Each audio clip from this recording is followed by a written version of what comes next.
বিশ্বনবীর মোবারক হাত আবু মাহাজুরার চুলের মধ্যে। বিশ্বনবী আজানের মুআল্লিম, আবু মাহাজুরাকে বলতেছে, ঠিক আছে তোমারে শিখাই দিচ্ছি, আমি যা যা বলবো আমার সাথে সাথে বলো, পারবা? আবু মাহাজুরা বলে, পারবো। বিশ্বনবী আজান দিচ্ছেন মাথায় হাত দিয়ে, আল্লাহু আকবার, আল্লাহু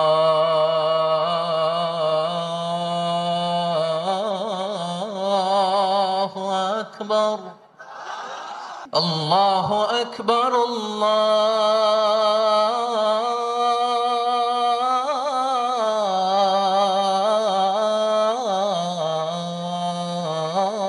আল্লাহু আকবার।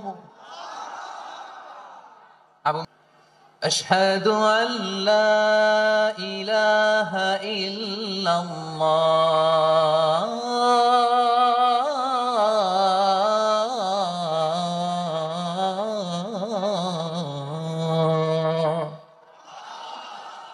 আবু মাহাজুরা তৃতীয় বাক্য পড়লেন। বিশ্বনবী একটা বাক্য পরে আবু মাহাজুরা পরে, বিশ্বনবী পরে আবু মাহাজুরা পরে। আবু মাহাজুরা কিন্তু অমুসলিম, মুশরিক। আবু মাহাজুরা বলে, এক একটা বাক্য পড়ি আমার কলিজাটা গলে ঠান্ডা হয়ে যায়।